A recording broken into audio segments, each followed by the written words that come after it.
and is very immobile compared to that of Ziggy. So it's a very difficult dance that Guru has to do to stay in this. This queen's going to go down. Very high energy queen actually does just get in range of another queen that has sufficient energy to transfuse. And with the positioning on the infestor being identified with the scan, the army of Ziggy escapes. He's not unloaded yet to heal, but he is saturating his fourth base with the workers that he already has, of course. He hasn't actually turned that into a planetary or an orbital. So maybe out multitasking himself a little bit as this game progresses. Ghost Academy on the way, so the transition will occur. The amazing thing about ghosts is they're capable of one-hitting these infestors. They only have 90 hit points. And so if they're ever identified, they're going to go down very quickly. That said, the infestors are actually a pretty decent counter to the ghost play. And they just fungal the snipe so they don't actually go down. But then you also have the situation of, oh, guess what? I have sniped your units, you stopped the other snipes, but oh, guess what? I just EMP'd you, and now you have no energy. Oh no! Flyer Helper is not enabled. Guru can't see, Guru missed. 26 drones total are going down as these units are just flying everywhere. That's crazy. Everything happened at once. I was watching everything, all of a sudden the Liberator didn't die, and then there's 30 drones hit. Okay. Yeah, Ziggy is actually putting on a clinic right now.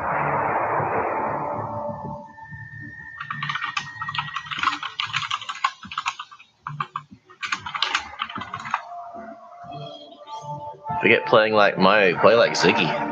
Parasite. Interestingly,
now I just have to wait for people to join the game.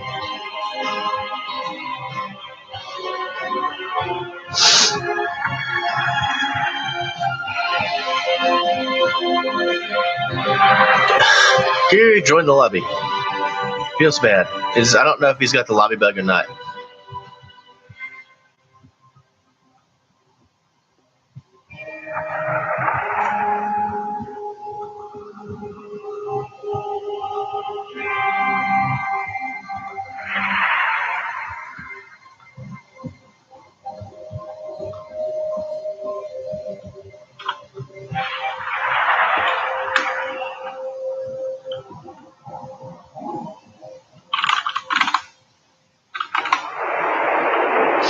Okay, we are finally on the lobby. We are about to get into game number 3, which might be the last game in this series, as Ziggy leads 2-0.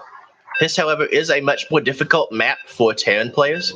It's very easy to get a large number of bases secured. However, we've seen from Ziggy's play so far that he doesn't like letting Zerg get to this high base count. So I'm really curious to see what he does on a map of this size. I believe Parasite is the largest map in our current pool. Could be wrong on that. Don't hold me to it. Also, don't shoot the messenger. But we're here now. Into Parasite LE. Spawning in the bottom right, our yellow Terran player for Iron Chain. He is Ziggy. He is going to be cheeky.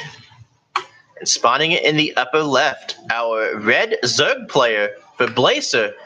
Can he bring it back? He is Guru. He really needs some of these 2000 IQ plays that he is advertised and at times been able to pull off, but it kind of feels like Ziggy is the Achilles heel of Guru.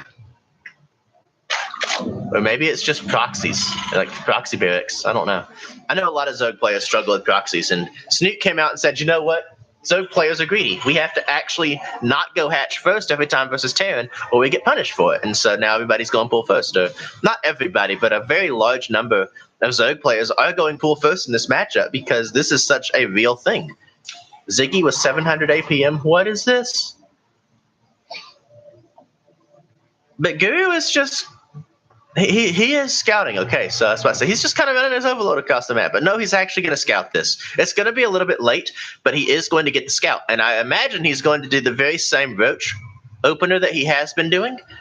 I believe it's a pretty good opener on this map as the natural ramp is not a thing here. Like there's this ramp and there's this ramp, but you can go very easily into the natural base and have vision without an overlord's assistance. So this is actually only scouted, oh my goodness, by the timing on that. So that's pretty funny. The drones are going to come down. He didn't make the Roach one this game. He's canceling off the bunker. He's going to have to pull back. He's got to get some Marines together before we can actually fight this. But that's a lot of denied mining time in the meantime. The income graph is very much Ziggy favored. A lot of Zerglings on the map now, though, so that's things get annoying. One Overlord goes down, so that's already favorable. But the disadvantage here is Guru doesn't know how many barracks were dedicated to this. He only saw the 2 SCVs, but if this is the 3 racks, you have to be very careful. The Marines are going to be able to continue to be annoying here. Another bunker gets denied. This next bunker is going to get denied as well, but it's canceled instead of just outright killed. And they're going to continue to be rebuilt. Ziggy is very dedicated to this attack here. And he's going to lose some of these Marines, but he's killed all the Zerglings. And now he's going to deny some mining, but here comes the Spine Crawler, and this is what's going to ultimately hold or cost him. As these Zealots, wow, I'm going to talk about the right base here. As these Zerglings pop out, the rest of the Marines are going to get pushed back. This forward bunker is denied. This back bunker actually appears it's going to finish. It does load up. So suddenly there is a little bit of a foothold here. However, this Spine Crawler is beautifully placed, and the Marines are unable to shoot the spine.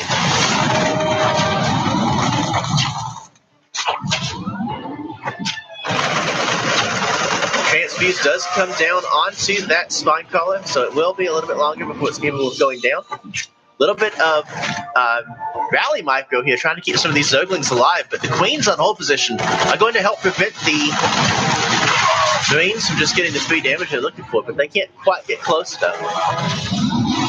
I'd love to see him focus the Queens instead, but there's just not enough damage here. Meantime, the factory is done. We have a Cyclone on the way, so the transition is well underway. Next bunker here is set up to try to maintain the container. He is going to go for that Queen. Oh, we have a Cyclone here now. Okay, so the Cyclone came across the map. It's actually going to burn down the Spine Crawler very quickly. It needs to be repaired now, though. But that Spine Crawler going down is a really big deal. Guru's foothold in the natural is questioned at this moment, as they do have the Cyclones. A lot of mining denial, a lot of larva loss trying to break out of this, as he did go for this Zergling response. He's got a lot of Zerglings. The Zergling speed is not done, but he will get the full surround on this bunker. And this is the part where Ziggy has to turn around. He can get home with that Cyclone, but the Marines are going to be forfeit. He looks like he's actually going to try to fight this. If he gets in a good position, he absolutely can. But this Cyclone's going to get surrounded by the Zerglings if he's not careful. Of course, Guru actually appears to be not interested at all in that prospect. Do have that Starport on the way behind this. This is the first game, though, that Guru has not gone for Roaches. He's actually opting for Baneling Nest. That has been scouted, but I don't know if Ziggy was able to click on it yet. Zergling speed finishing up here in about 10 seconds, so these Cyclones are going to go down. And once this happens, his counter pressure option is basically eliminated. Speed is done now. This one cyclone is going to live a little bit longer and kill a few units, but Guru is continuing to make Zerglings. He intends to go try to bust this. These two barracks are going to lift off. One of them needs to go scout this Baneling nest to confirm. I don't know if he knows what's coming, but we do have Hellions on the way. We have Cloak Banshees on the way as well. This Overlord will die, but the Zerglings are coming. The Paul Revere Cyclone is going to try to warn them in time, but it is going to get caught out a little bit. The rest of these Zerglings have been spotted. At this point, he knows what's coming on, but the wall doesn't go up. The SCVs are going to come off the line and try to keep this alive. The wall does close now. Now the absence of a reactor on this factory becomes a big deal, and all these SCVs going down means this game is effectively over. Guru has made something happen. And he's got Banelings on the way now. Only 5. This Banshee really needs to get on these Banelings. He's going to find them and start working on that. Does prevent a couple of them from morphing. So he's actually not dead yet. But if these Banelings complete and bust down that wall, this game is over effectively. Ziggy won't have any counterplay options. He is going to survive long enough to get the second factory up and get it started anyway. We have a reactor coming down on the factory. A reactory, if you will. And Guru is going to go into drones behind this. He's made enough Zerglings to get some counter pressure, get some counter damage done. He's going to be able to delay the natural base timing for quite a while, I believe, with the number of Zerglings he made. Now this Overlord is going to come back in and scout the second factory. So you might be led to believe this is mech. For all I know, it could be. This is actually a really good map for mech. If you're going to go map in a series versus a Zerg player, I feel like this is actually the one to do it on, especially since you know your opponent went for Zerglings and not for Roaches. So going straight into a tech lab? No, that's not the reactor. He's actually going a second reactor. So he's just going to be pumping 4 Hellions at a time while going into bio. Guru is going into Hydralisks, still has not taken the third base yet.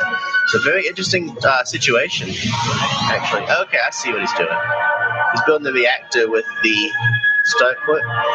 He's going to switch off the factory to the tech lab. I get it. That makes sense, actually. That makes a lot of sense. So he'll have double production from the start put, and he'll have the tank production available from the factory. So this is not necessarily mech. He's getting stem, so this is a kind of a weird hybrid build. Now the Zerglings are going to come in here and try to deny this base, but the Hellions in this quantity are not really going to allow that to happen. And Guru's going to be very careful about how he engages into this. But Ziggy also has to be careful about his positioning. If he lets this army be surrounded, it could be systematically dismantled by Guru. So he's just going to have to sit back and defend here. Ziggy on 28 SCVs, Guru on only 49, 45, which doesn't seem like a large number, but when you lead by this many that many drones, it's still pretty nice. Meanwhile, Hydralisk's on the way, +1 attack upgrades. We have this huge number of Hellions.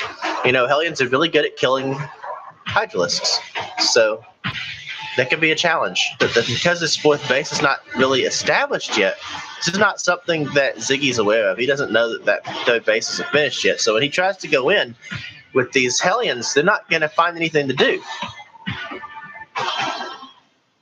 He only sees just now that there is no base, and so he's going to start shooting it. But he's going to have to get out pretty quick. He's actually putting quite a bit of damage on this. So the Hydralisks randomly coming down. Bet he wishes he had Blue Flame about now. That'd be hot. Quite literally, as he would literally be burning them to death. Anyway, the Hellions escape. Actually, he's just going to turn around and kill some Hydras because he can. 3 Hydralisks. Feels good, man. Unless you're Guru, and then he's probably less than thrilled about the positioning on those Hydras, and they're just kind of moving to their death randomly. These Banshees haven't really gotten a lot of value out of them, but they're killing creep. They're killing occasional Zerglings. They're killing other units as they find the availability to. They're going to rotate into the main base. He did not scout the fourth base just yet, but that's not necessarily a big deal. Denying gas here is pretty nice. Just killing a gas guy so when your opponent's trying to make a gas-heavy unit. He's going to pull the army back, and then it's going to be available to defend there, but then not necessarily at the third base location, where there are Hydralisks nicely spread to defend. But we have a huge Zergling run by. So, I mean, not really doing Guru a lot of good. And he just lowered the wall. Oh, did he see it? Oh, Graceful. Oh, dear. The Zerglings are in. There's enough here that it doesn't really matter. It's basically a Zergling trap. I actually would have liked to see him close the wall with them in there. Hellions running into the base to only kill 4 drones. Unfortunately for Ziggy, not finding the damage he was looking for, as he did have to micro here at home. Pair of siege tanks in position. Guru is gearing up to what looks like a very significantly dedicated Hydra Ling attack. Possibly Hydra Baneling, getting the melee upgrades as well as Carapace. So he appears to be reasonably sure he's dealing with Bio, as he did see Marines and Medevacs. So he is going to go ahead and get that Carapace upgrade. Probably going to fire here, though. So not much life left on these Banshees.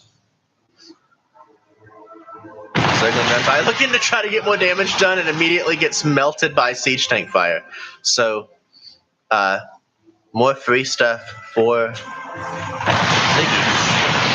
The siege tanks are just evaporating the Zerglings. There's a few Marines here. There's 17 Marines. These Banelings are not going to be allowed to work. Well, not all of them anyway. The Hydralisks come forward and Ziggy's like, nope.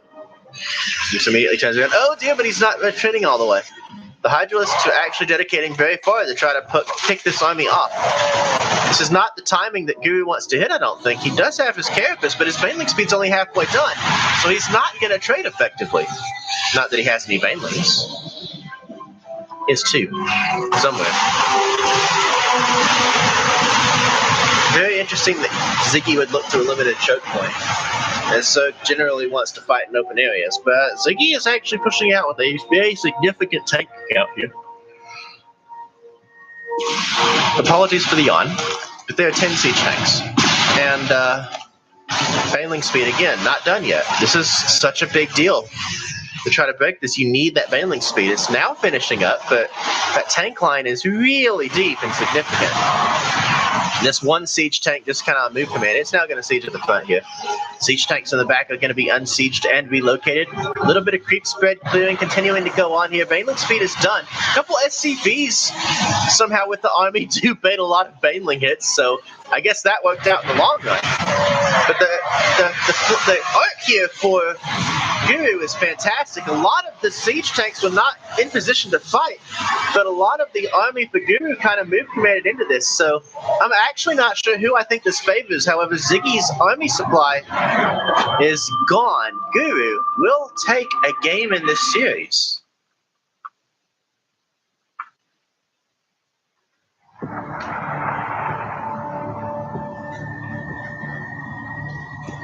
As far as the question of where Jordan has gone, he had some real-life stuff come up and has had to take a backseat as far as StarCraft 2 goes. He's having to basically step away from that to deal with some real-life stuff right now.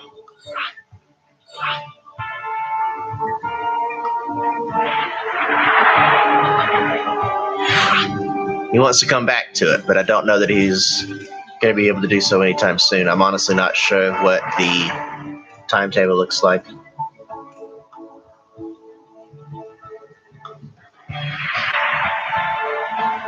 But we are getting now into game number 4. It's going to be Blue Shift.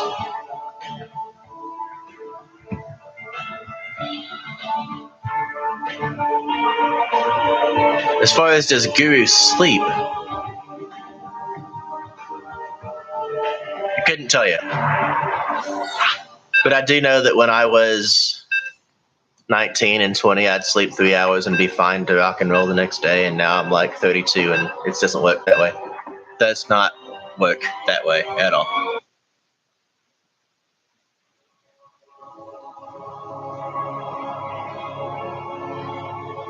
We're now getting into our 4th game. I forgot what number we were on for a moment there. Spawning in the bottom left, our blue Zerg for Blazer. He is Guru, putting a point on the board here. And spawning in the upper right, our yellow Terran player for Iron Chain. He is Ziggy. He's going into his preferred 3-rack sweeper setup.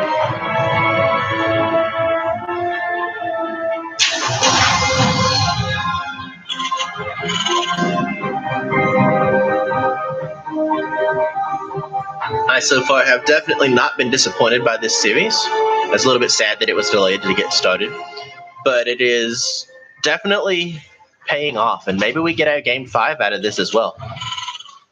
Guru going again for that pool first opener. He has done so every game versus Ziggy, sometimes to go into roaches, sometimes to go into faster queens and zerglings, but it really depends on the follow-ups. Like, I don't know if Guru anticipates the 3-rack sweeper play here.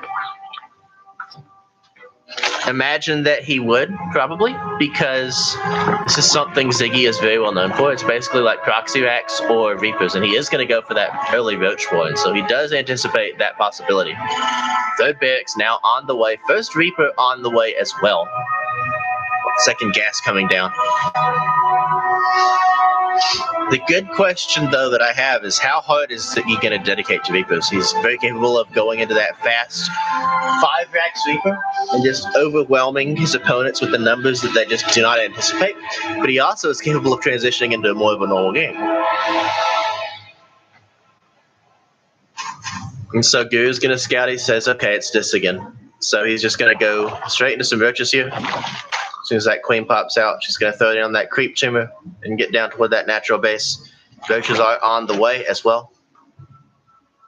Reaper comes up here to scout. He's actually going to kill the first creep tumor. That's a big deal. Not being able to move your queens to the natural is such a big deal in this particular style of play. You've got to be able to keep your units on creep. I already have a Ravager on the way. This Reaper is going to come up here, throws down a grenade to see if there's any other creep tumors coming down, and not yet. 2 queens on the way, though. This tumor just does get replaced, but that could have been a second tumor and already a spread tumor. This queen's going to inject. This queen probably will creep tumor. Don't know just yet. Guru is a little bit supply blocked, though, because of the necessity of building roaches this early. It's a little bit unusual for Zerg players to know, okay, so this is going to be 8 supply of army instantly, so I have to get additional overlords early. It's not something that automatically flows in our fingers, so it's like, unless you're used to this style, a little bit of a challenge.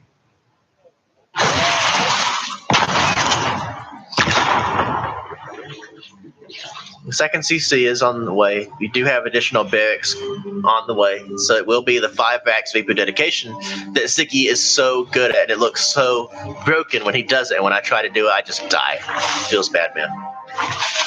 I mean, the Zerg don't complain. The Zerg can't complain about me failing the Reaper styles, but it's a pretty involved style. You have to have really good micro to make it work. You also have to have good macro behind it. What? Is he going 7-rack sweeper?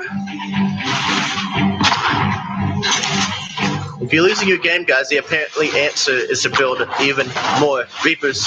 Grenade bouncing, doing a really good job splashing these units, getting some juggling going so they can't actually fight. Lair on the way as well as additional drones. These Reapers would love to kill that creep tumor, and they will get it. Another one comes in a little bit farther back where it can be a little bit more safely secured. One Reaper does fall. There are 4 Ravagers, so there has to be very careful how he engages this. But building 5 Reapers at a time, within a couple production cycles, there will be enough Reapers to one-shot these Ravagers. Right now, he's just going to try to throw these grenades in without doing a lot of damage. Just try to poke away at them, prod away, get a little bit of extra damage done as much as possible.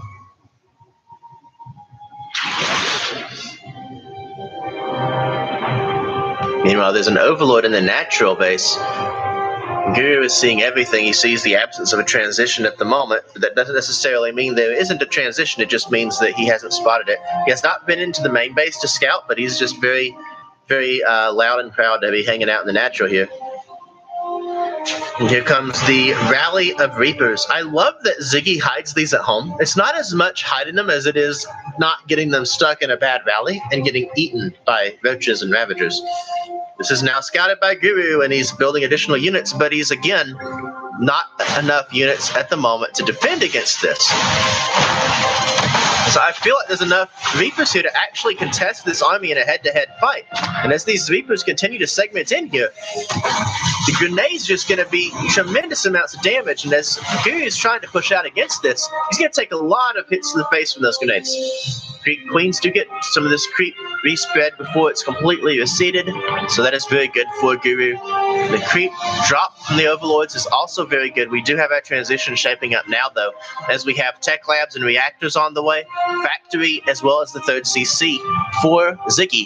Guru, however, still kind of stuck on this roach tech. He's just about to have roach speed, so he will be able to put some counter pressure on. Another scan coming down here, picking up these other creep tumors, possibly killing a queen, but doesn't quite get it, decides to not sacrifice it. That's not talking about funny rallies. It's that one Reaper that just dies. But now that this roach speed is done, the roaches are actually capable of keeping up with Reapers off creep. So this is where things get a little bit sketchy. If Guru had lost his Ravagers just now, he would have been so sad. They're just kind of exposed there, just in the middle where the roaches were not. Ziggy wants this third base. He's actually just going to right-click it down, trading a lot of these Reapers for it. Oh, my goodness. I don't know if that was the trade you're looking for. Oh, dear. He's actually turning around with a lot of this army. He knows he's got to get back home because there's a roach counterattack here. Doing some pretty decent damage to these add-ons and some of these depots. The Reapers are going to have to come home to help deal with this. Pretty good counterattack from Guru. There's just not a lot here. Its first siege tank is not even out yet, but this roach counter actually has the potential to end the game. I think that Ziggy is just not ready for this yet. Stem is only about halfway done, and when you don't have the stem pack for DPS, you're going to have a real bad time. The siege tank is going to set up, and the high ground vision is a little bit out of position. He's going to have to move this Overlord. But in the meantime, there's going to be a lot of damage done. However, once this Overlord is in position, the siege tank is going to get filed down immediately. SCV's coming off the line, trying to help provide time here for the rest of his units to pop. But there's just nothing left. Guru has managed to find a weakness in play of Ziggy and will even the score.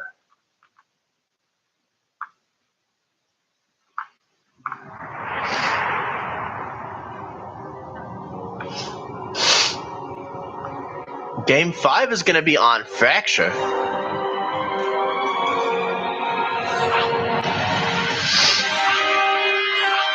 Reapers are not great on Blue Shift. They are decent, but the thing is, what makes a Reaper map is whether or not you can get into the main base any way other than the main entrance into the natural.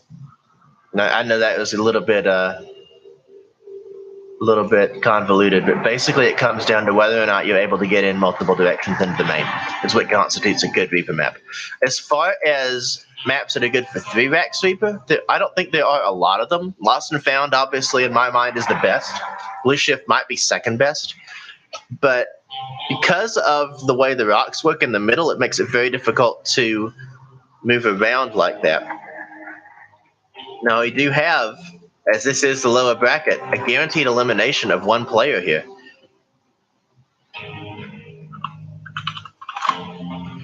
And then winner will move on to play. The players in the upper bracket, which can be seen here, will go on to the second round of the losers bracket to have an opportunity to continue into this game, into this tournament series. But again, the loser here will be eliminated as it's already a lower bracket round. Now, in the meantime, game 5 between Guru and Ziggy. We did it, Reddit. Kappa.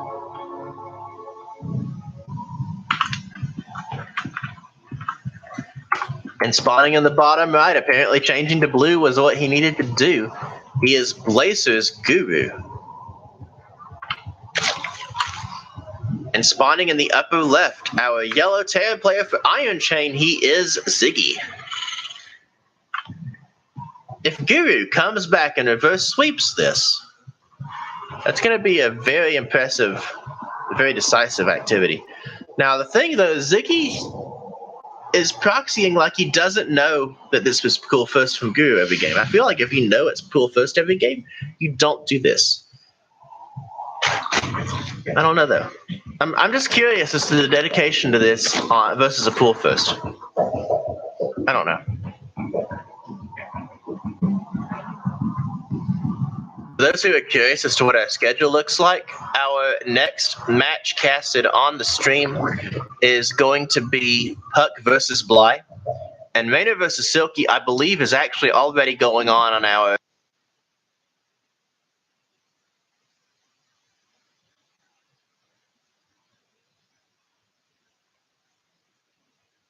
Yeah, I believe. Actually, he might just miss it.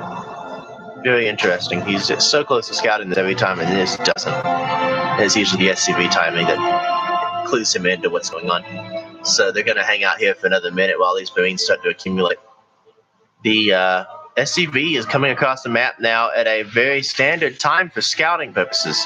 So Guru is not going to have the information that he normally would to identify that. But actually, it's going to be 3 SCVs here to guarantee that a bunker gets up. And now this Overlord's going to see what's going on and start running.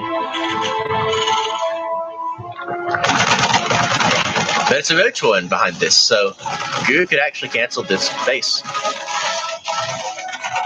Gas already on the way, so we will have the transition starting up behind this rather quickly.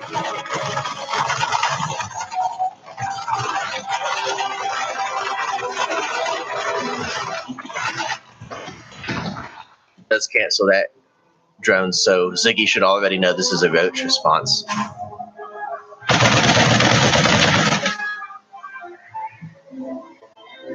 Now he's actually just going to poke into the main base, try to get some aggression here.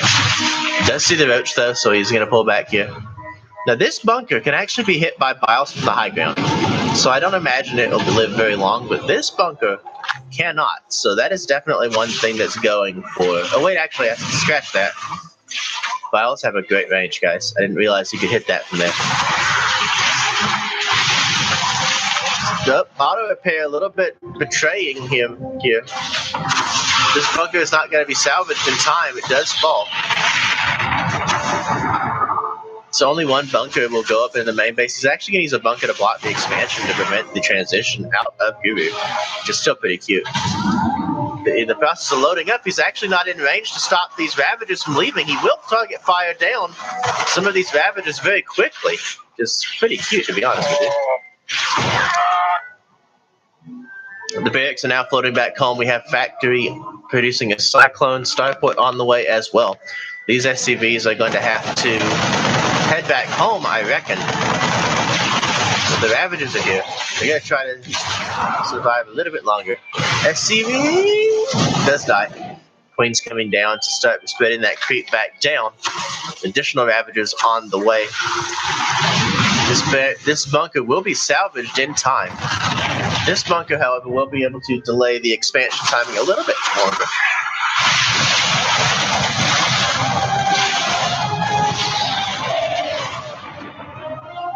And now they're running straight across the map. There will be a Cyclone available, and it's already here. This Overlord is actually going to die, so there won't be any high ground vision, which is huge. The first Banshee is not out yet, though. There's only Cyclone and Hellion to defend against this attack, which is not ideal. And you know you have to deal with these things. Actually, the Hellion's going to get caught out very quickly. Oh, he misclicked. He's not upstairs. Close the door.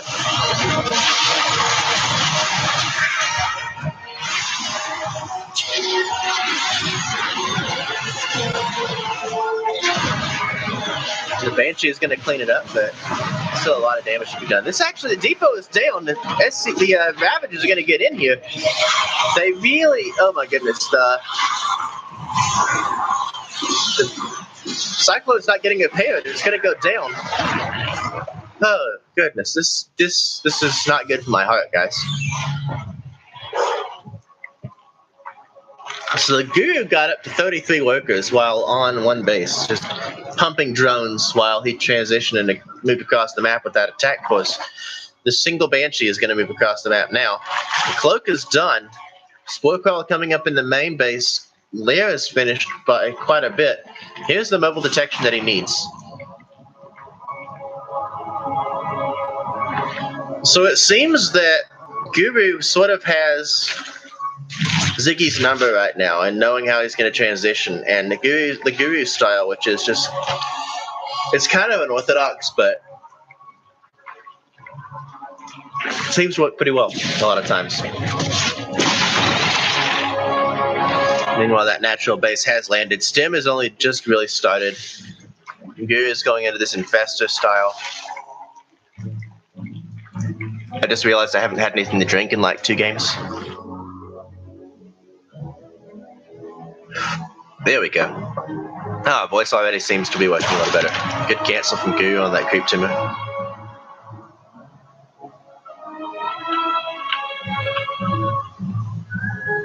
Don't know if you can hear that, but Banshee rows are always cool.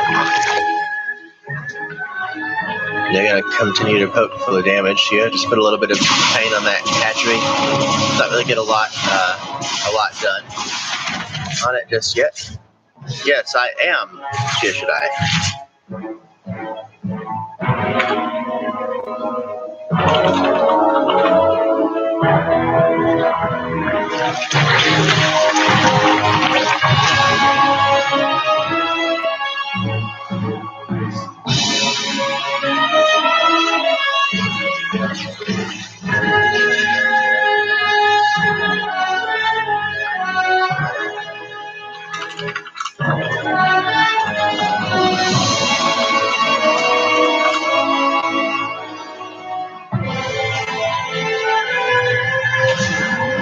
This changeling getting the money scout, sees that loaded medevac, sees it moving out. That's pretty great.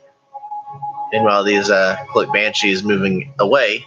2 kills, no kills rather, 2 HP. 8 kills, 77 HP. And here is this drop flying directly onto creep.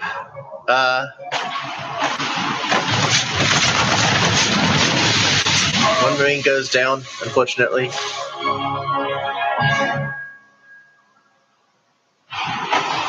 Every Tuesday night, Spaz.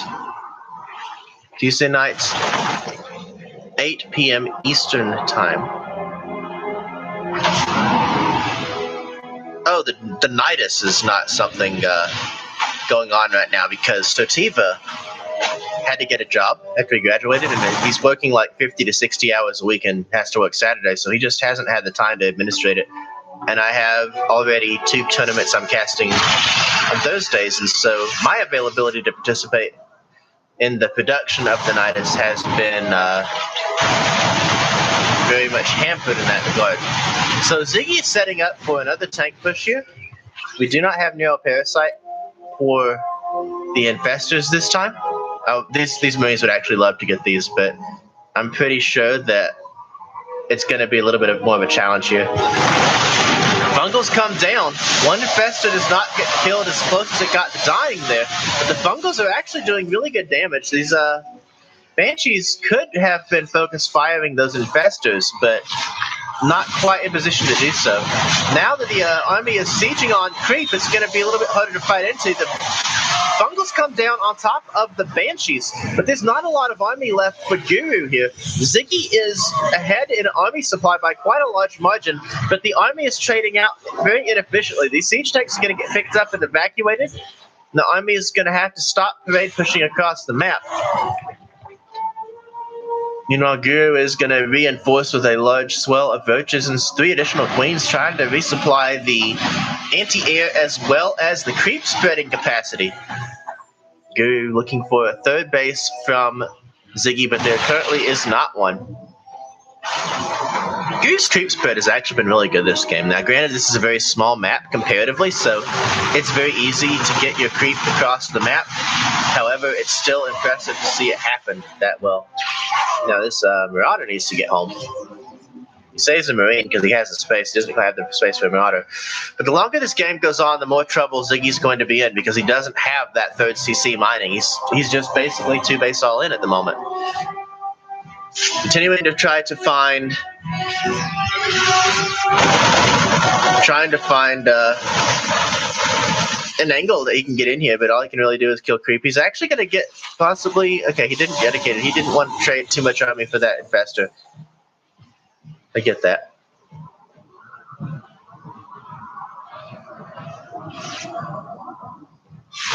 And now this Roach army caught out by quite a margin off creep and very overextended. The Fungals, though, they very much equalized this fight. And now there are Liberators sieging. A couple files coming down. Cute play from Ziggy, a little bit of multitasking there to siege these Liberators properly. And every time he pushes forward to get a Liberator, he loses a couple of Ravagers, which is always nice. But the Fungals are actually doing a really good job right now. Second Liberator does fall. Ziggy has his army basically half the size of Guru's. Guru's setting up for a very large flank here from the side. Not a lot of supporting army in position. The siege tank's actually getting dived upon. The Bio getting fungled very easily. Queen's coming forward. The rest of the army of Ziggy is being routed. And Guru is going to take the reverse sweep. Dang.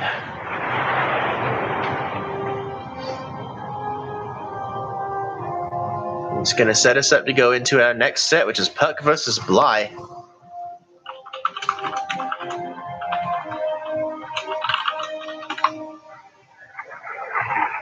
And grats to Guru for advancing in. So replacement player for Vase, who was unable to participate today. And unfortunately, Vase wasn't able to participate. I would have loved to see him play because I love his Protoss versus Terran.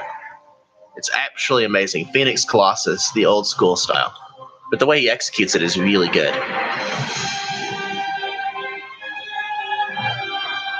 Now we're about to get into a best of 3.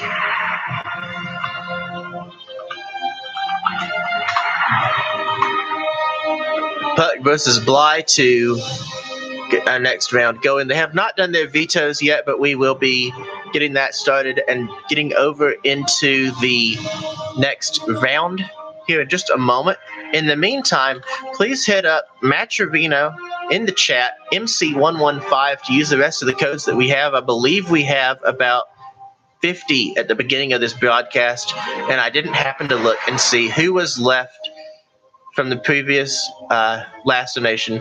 Lib75, though, contributing 24 of his own dollars to the prize pool. I thank you so much. That appears to mean we only have had 2 codes used today. I believe it was right at $200 of a prize pool before we started. So between that $25 donation and Melty and Tofadol, I believe those were our only codes used today. So we're going to go to a very short break for me to refill my water glass and then get into this next series. Thank you guys for hanging out, and don't go anywhere.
All right, guys, we are back. We are getting into our next series. Countdown is already rolling to go into Puck versus Bly in a best of 3. So we already have the brackets updated. I do need to update that there so it'll pop properly, and there it goes. So you see Rainer 2-0'd Silky. Nobody is completely surprised by that result, simply because Rainer is really good. And obviously, 3-0 Gem Rising, Guru 3-2 Ziggy. So, and Silky are already getting ready to go. Puck versus Bly is only just starting. So we are a full series behind the B stream. So while that might be advantageous for a lot of you viewers, I understand that. But we are now into our first game, and spawning in the upper right, our red Zerg player, he is Bly. And I don't have sound on. Yep. And spawning in the bottom left, our blue Protoss player, he is Puck. that moment when I forget the name of Bly's team. It's like Talon's Wolves or something. Something Wolves. I never remember. And then Puck's team is Root. I believe it's still Root Gaming. A drone scout. Proxy hatch. But he's going to get the proxy hatch down. So Bly being Bly is being as annoying as he possibly can. He's actually technically going 3 hatch before pool. We're going to have a Cybercore before Nexus, obviously, because Puck can't start his Nexus right now. This is effectively a 3 hatch before pool, but it's just going to really mess up Puck's intended game plan. I'm literally going right now to Twitter because I really need to know which team Bly is on. It's really bothering me. It's Talon's Lions, yes. Talon's Lions. I don't know where Wolf came from. Wolf Slayer, that was the name of the team that I was confusing it with.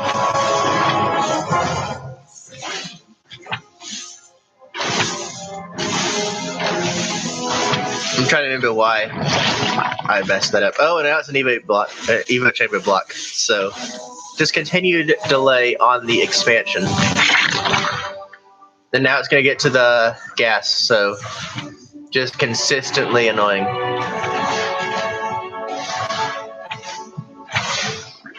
The Nexus is finally going to go down here. Oh my goodness, and he gets it again. Bly, you cheeky person. Again, resources lost for all this shenanigans has only cost Bly 29, and that includes 2 extractor tricks he had to do on the other side of the map. He finally kills the drone.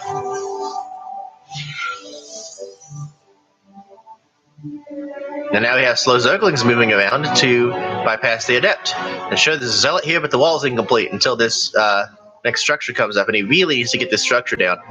Oh no! Rip. And now the Zealot is surrounded.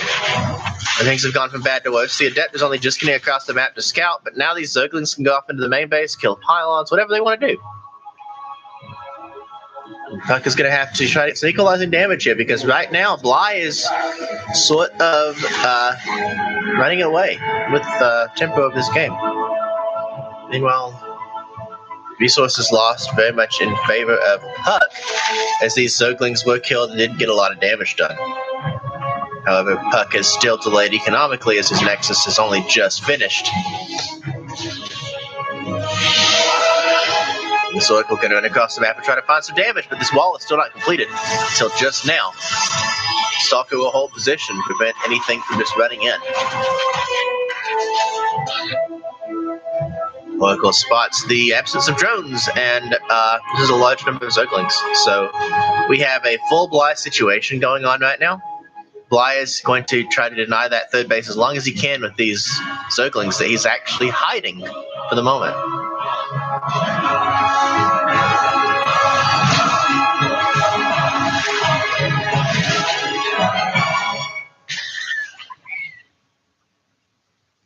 And Phoenix will scout the other Zerglings running in now. 2 Oracles are going to have to come home to deal with this. I don't think there's enough DPS here without them.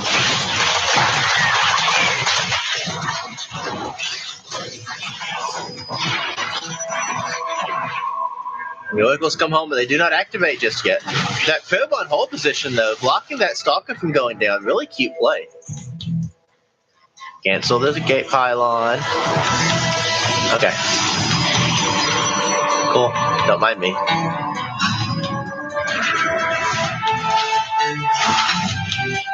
Cute play. Not getting his Nexus down. I have this disadvantage of being a caster that's still impressed by the little things that players do. So I struggle to talk about the game as it's going on a lot of times because it is just very impressive to me. Quick storm from Puck, going straight into that, deciding I need to make sure I don't die to weird things. So having that fast storm is going to be very useful when this game gets rolling.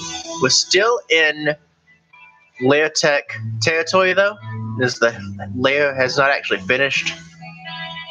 Still pure Zerglings likely going to be a Hydra Bane army composition based on the number of gases that have come down. Up trying to find get some scouting information, but the Queens are properly positioned to prevent that. Additional drones coming out, just continuing to hammer that drone key. Puck has that third base about to finish, but he's behind where he wanted to be. His robo is only about a third of the way done now. He doesn't have a lot of tech ready to go yet. He's getting his gateway count right now. Zergling's going to try to split in two directions, pushing the natural. Oh my goodness, he's got so many probes here rallied. Alright, Templars warp in. This would be a prime target for those Zerglings to hit, and they're going to go after it. Oracle's engaged. He's trying to keep these High Templars alive. He's going to morph one Archon, save them. He really wanted to use that for Storm Energy. He really wants to keep those alive.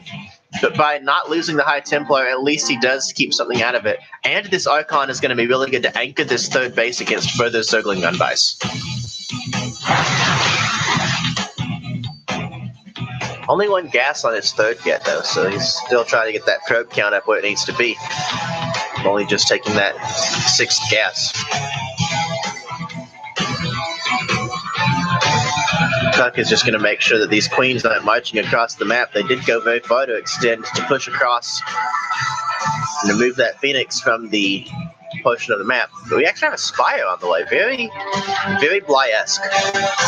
Bly is known for his mutaplays. Him and Scarlet both popularized that.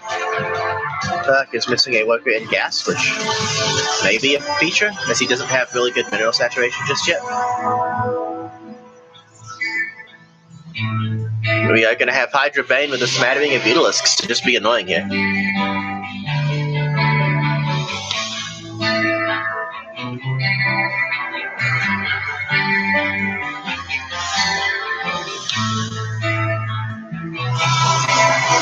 So, Baneling's rolling into that, waddling into that third base. They're going to kill 10 workers. Dang it. Okay, so that was that never should have happened, but it did just happen. So, okay, Buck is going to build another cannon, put a zealot in that spot, so that it can't just happen very freely again. But Bly has done enough to choke up Puck's gameplay here in this first game that he just literally moved 3 slow Banelings in, and now he has a move command, loses an Icon for free. Storm though will help push this army back, kills a few Zerglings, weakens a few Hydras, buys some time. Bly has to be careful how he engages. He doesn't have a lot of. He forget Baneling speed? Bly forgot Baneling speed. That's about the only thing Puck has going for him right now. Bly has to have started it and then realized at some point it never actually started. He's like, where's this upgrade? And then realized he never started it. But I think that is basically the only thing that's really holding him back from just ending the game right now, is the complete absence of Baneling speed. It's not even started. He's getting +1 on his Lings. He's just started Baneling speed because, as I said, he's just realized he's not got there yet. The probe's actually coming off the line this time fast enough to prevent the slow Banelings from connecting, which really kind of sounds comical when you think about it. And these Zerglings are all going to go down. Another stasis trap triggered by just a few Zerglings. I believe that was the Warp Prism. Oh, and that's a vehicle. Bly doing a really good job baiting these out. Another Baneling attempt over here will be shut down by the Zealots that were warped in defensively. But he lost power on one of his gates, so he needs to repower that. And he does now. I'd like to just see a gateway come up here and just hardwall that side off, just so he can't actually run into that direction. The disadvantage, though, becomes you can't pull your probes away properly. But Bly is very tremendously ahead in the army supply. He's about halfway done with his hive and mining on 5 bases, so he definitely has the economic position here. And Puck is just trying to buy time until he's got an economic position. He's just started his +2. He's working on saturating that 4th base. It's completed, but he hasn't have any mining on it whatsoever. He's actually not. He's only just resumed building probes because he's having to spend so much money in defending here.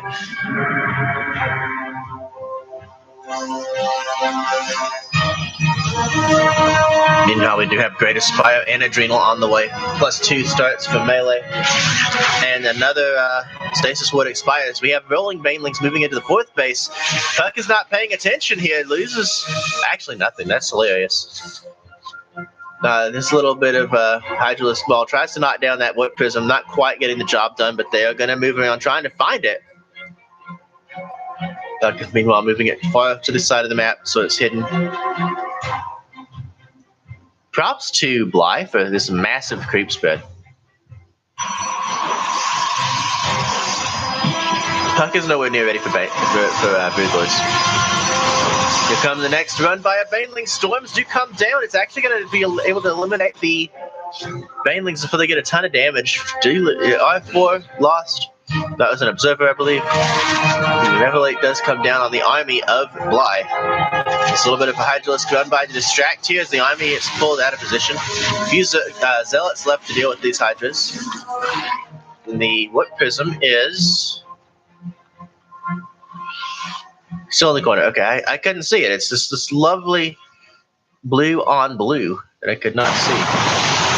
Okay, so Storm's coming down, pushing back the army as well. The high ground vision on the top is amazing.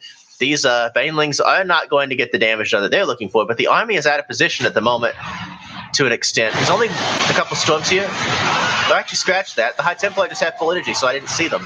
Okay, so that's still pretty good for that. So the army getting pushed back very decisively with this Archon and High Templar account. Bly is transitioning into 9 Broodlords. Oh, but he just kills like 3 High Templar. That Baneling connection. So Puck is in trouble. Did he lose that Prism? He lost the Prism. He flew it past Hydras and they caught it.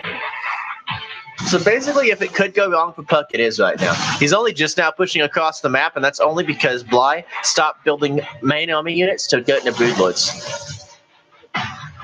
Puck is getting blinked now, so he is going to have the access to defend against that. I'm actually surprised that Spire didn't get used before the Greater Spire. So it seemed like a very early Spire. You know, a +2 on those Zerglings is good units. And now Puck has to go full retreat. He sees the Broodlords. He has no realistic answer right now. He's got a few Stalkers, and that's going to be nice. But the Broodlords are going to have the high ground advantage here. And with the Hydralisks and Banelings, you can't just blink onto that. The Storms are going to be able to help soften up the Broodlings. The Broodlords, rather. But at this point, the only damage being done is cannon support here. And Bly is clumping his clumping his Broodlord so that he can fire decisively. He's going to wipe out all the defense here before he engages with the rest of his army. And at this point, I'm losing some FPS. So 1 Broodlord not even going to be taken down. And the only Broodlord counter right now can be hit by Broodlords. That's never a spot you want to be in. This 4th base is going to go down because there is no alternative. Broodlords have been blinked upon, but the Storms are only just now coming down. And the Broodlords are basically eliminating the counter that is supposed to exist for them, which was the Stalkers. Now, I don't know that Puck is actually dead right now as the supply has evened up, but the Broodlords remain in the air, and the only thing that shoots up now are Broodlings. Broodlords are actually going to try to get into the main base here. A couple of them blinking onto the Broodlords, but now that they're in the main base, that's actually pretty amazing. You can take down the Forge if you wanted to. If you realize that +3 was that far away being done. Puck's going to have to blink into the main and shoot from the high ground to deal with this. He's actually in a really rough position. He's just lost his 4th base. Now the Broodlords are a little bit exposed, but Bly is maxing out again. He's going to be able to do this very quickly as well because of his economic position. Getting a 6th base that he's able to mine from, and Puck is in a little bit of trouble town right now, as they say. Lost a lot of his production here at the 3rd base to Bly's consistent counterattacks with these Hydralisks. These High Templar don't really have Storms, and this Hydralisk VMAX is something that Puck really can't contest at the moment. Oh my goodness, he's focus firing the High Templar. Storms are fine for Bly to sit in at this point because he just has a pretty sizable bank because he can't just sit in all the Storms, so he does pull back. He doesn't have any Banelings right now. He does have Adrenal on these Zerglings, so I'd be really surprised to not see more of them come in. Going into Corruptors now as he probably anticipates some kind of Sky Toss transition.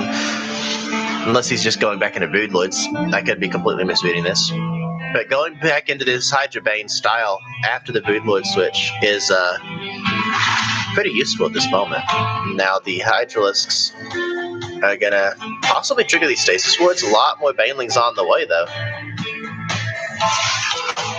That's actually best case scenario as everything gets stasis trapped as the rest of the army attacks on this side. But Puck's just going to tap out.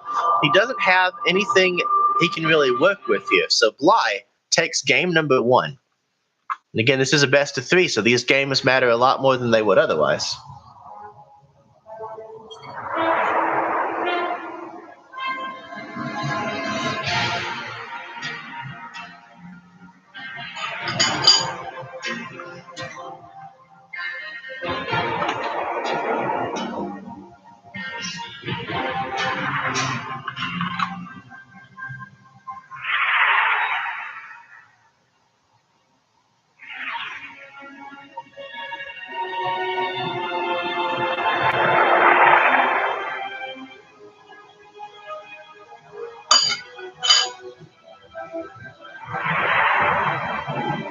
You notice me licking my fingers. I have food here that I can't really do anything with while we're casting games.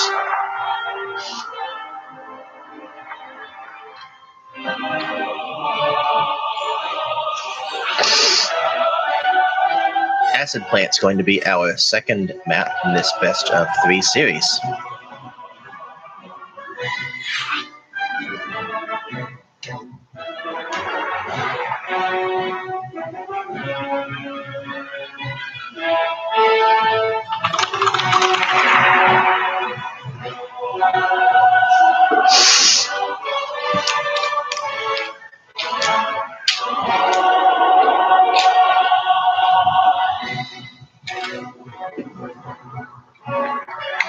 As soon as Puck is ready to go, we'll be getting into game number 2 here, which again will be on Acid Plant.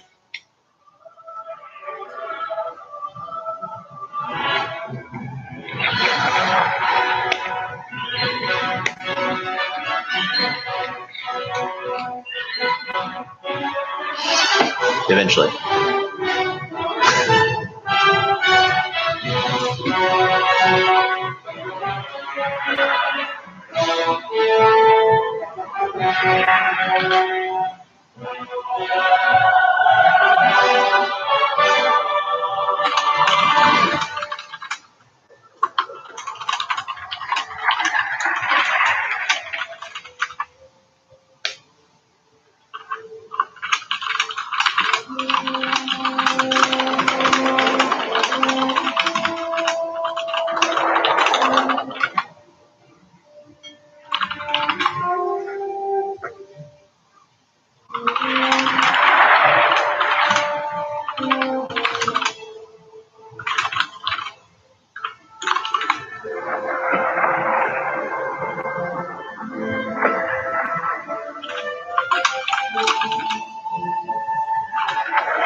Players are ready. The countdown is now rolling.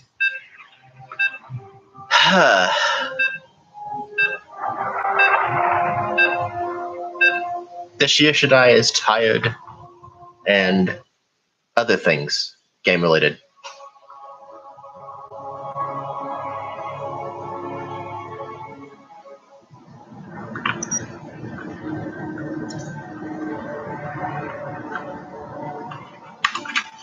Alright, guys. Spawning in the bottom right for Talon's Lions, the red Zerg player, Fly. And in the upper left for Root Gaming, the blue Protoss, Puck.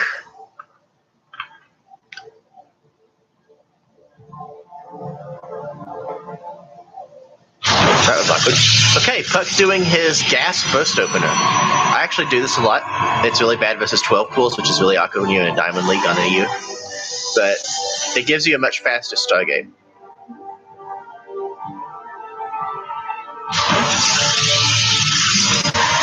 Delays Chrono Boost by just a little bit to make sure that gateway starts on time. He's actually not scouting, so he is very much relying on Bly to play standard here.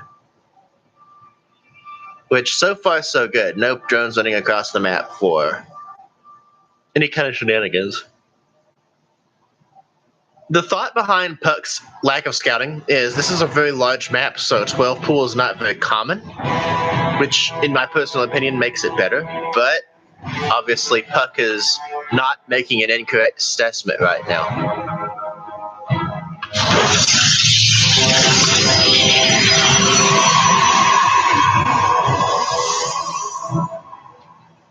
And by delaying this scout, he does get faster buildings down.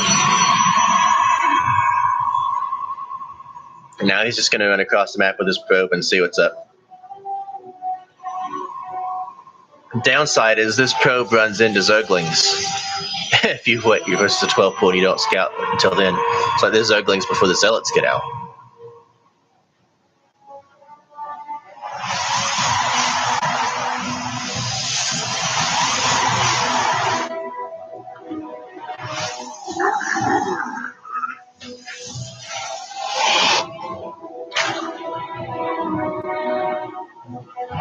It is going to be Stargate for Puck.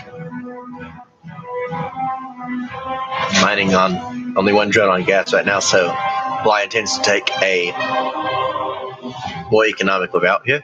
And Puck wants to block this hatchery, but he's not going to get it. He didn't quite see the drone in time.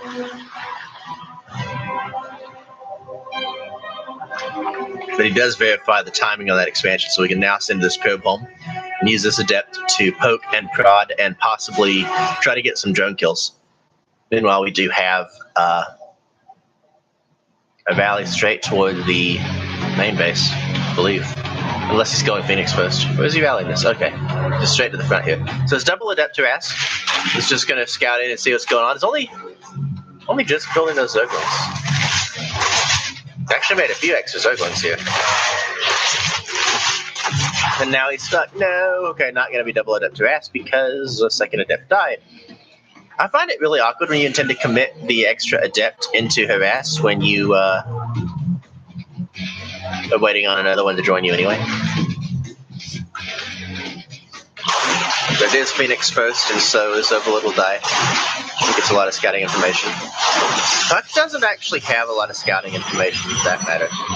We do have the Twilight Council as the follow-up here. No additional gases, no robotics facility just yet. So, a little bit of a different build here. 3 gateways. This could be a charge lot all in, but I don't see a robo, so that's a little bit of an interesting thing. These Zerglings trying to bait out the adept to get around behind it and get that scout because, again, with a Phoenix opener, you deny a lot of scouting information. It's a Glaives follow-up. I can get behind this. Okay, so maybe a little bit delayed of a Glaives follow-up, but kind of like you're trying to... It's going to be 5-gate Glaives. Okay, so this is very much like a classic build here. No robo, okay, never mind. There's the robo. So, it feels a little bit late, but I think everything still lines up properly for what he's trying to do. He's going to whip in a couple additional adepts here, and then go take his third base. Everything's going to look very standard, very normal-esque. He sees the adepts coming to clear that base. He's got a Phoenix here to spot anything running across the map. Bly just kind of running around looking for things to make sure he knows what's coming. Bly is skipping at roaches, which is basically what allows this build to work really, really well. Guys, if you're a Zerg player and you struggle versus adepts, roaches are your friends because on low economy situations, banelings, while good, are expensive, and you can't necessarily build enough of them fast enough to hold with just banelings. So roaches are your more economical answer. Meanwhile, we do have Glaives about to finish up. The number of Glaives was hidden from Bly. So this is not going to be scouted until right now as this Zergling runs by and sees that huge army. Now there's an adept whipping in here to save that probe. And The Oracle staying at home as well because he wants to make sure the Zerglings don't try to leverage the counterattack, and this is forcing a lot of Zerglings out of play.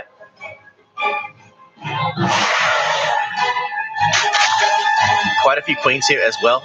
These Adepts are going to spot that out, but they aren't going to see the Zerglings. But he has to know he's forced a lot of Zerglings. That's so many Zerglings. There's so many Zerglings. He's going to shade it out now. The Zerglings are actually going to run across the map to try to counterattack. And they do shade out, actually. They don't cancel their shade. I find that interesting. I guess he's just trying to force units. And now these Zerglings are going to be able to get on top of the Adepts, although it may be these Adepts getting on top of the Zerglings. He's going to kill a creep tumor anyway. Kill one Zergling and shade back home. So basically the way this is lining up is Bly has a lot of units he doesn't want. He didn't want to build all these Zerglings just yet. He wanted to get a few more drones out before he had to do that. He wanted to spend some money on upgrades. He's going into drones again behind this, but he's got his handful of Hydralisks that he wanted, and he's got a ton of Lings that are not going to benefit him a ton as this game progresses. So not the best position, but again, these Adepts are going to fall off as this game progresses. So it is a little bit awkward in that regard. This Observer is going to die as well, so